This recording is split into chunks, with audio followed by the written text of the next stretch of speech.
Bonjour chers élèves, dans cette partie, on va essayer de voir l'intensité d'un courant électrique. Mais avant de parler de l'intensité d'un courant électrique, j'aimerais bien génération d'un courant électrique. On a dit qu'un courant électrique, donc, que ce soit dans les métaux et un déplacement des électrons, de fait que la matière, un conducteur est constitué par des atomes. Alors, ces atomes, ils contiennent des électrons et on a deux types d'électrons.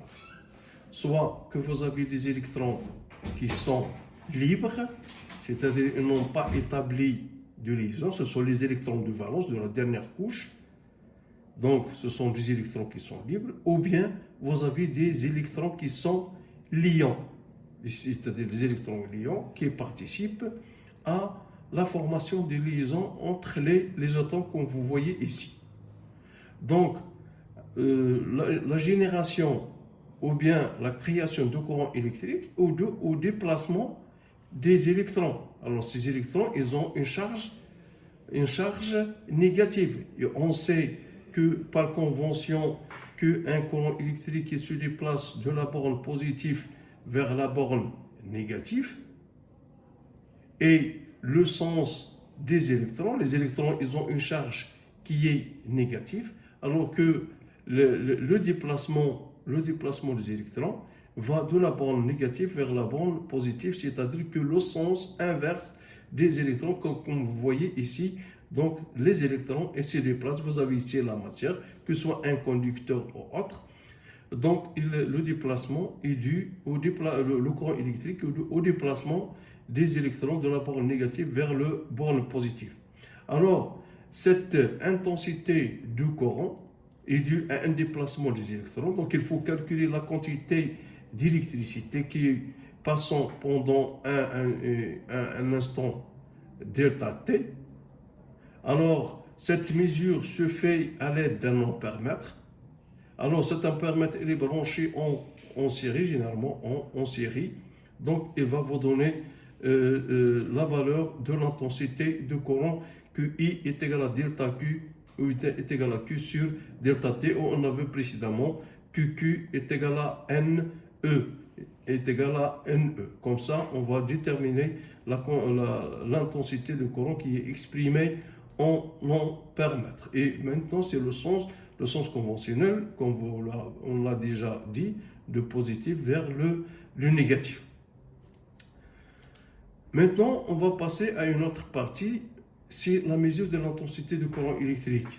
Donc, on a dit dans le vidéo précédent qu'un courant électrique est dû au déplacement des électrons, alors que le déplacement des électrons dans les conducteurs métalliques, donc le courant se déplace de la borne positive vers la borne négative, et les électrons, puisqu'ils ont des charges négatives, se déplacent de négatif vers le positif, c'est-à-dire le sens inverse de courant électrique, c'est-à-dire du moins vers le plus.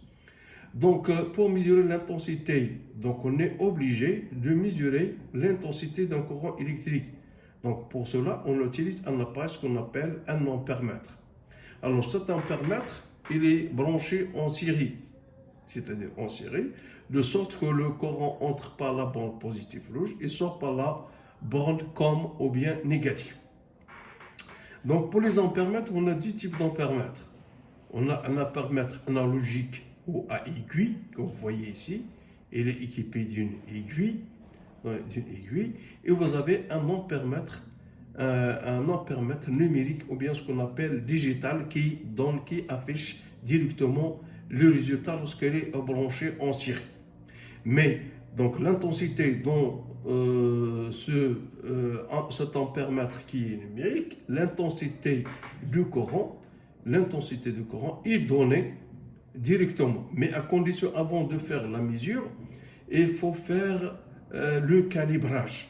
C'est quoi un calibrage? C'est-à-dire quelle est l'intensité maximale. Il faut choisir l'intensité maximale qui sera traversée par un courant électrique. Parce que si vous n'avez pas fait le calibre, soit que vous allez fausser les résultats, soit que vous allez détériorer ou bien détruire votre appareil. Donc c'est pour cette raison, avant de faire la mesure, donc il faut faire un calibre, il faut choisir un calibre. Et le calibre, c'est l'intensité maximale que peut mesurer cet ampèremètre. Et toujours, pour faire la mesure, on commence par le calibre le plus grand. Donc, une fois choisi le calibre le plus grand, donc à ce moment, on commence par le calibre le plus grand, on fait la mesure.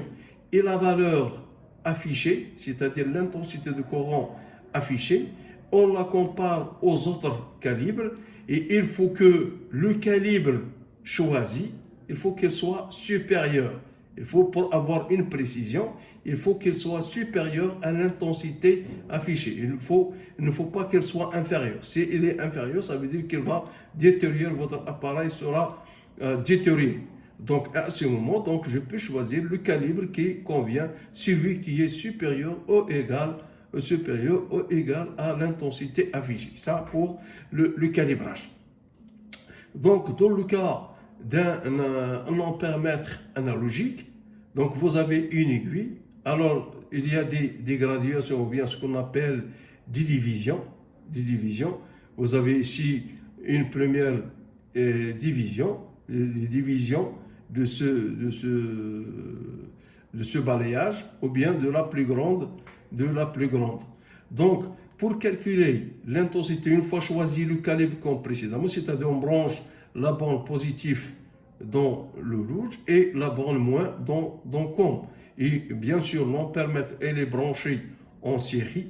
Donc, une fois qu'elle est branchée en série, donc on choisit un calibre. Et on a dit dans le cas de l'ampèremètre digital, donc il faut choisir le calibre le plus convenable.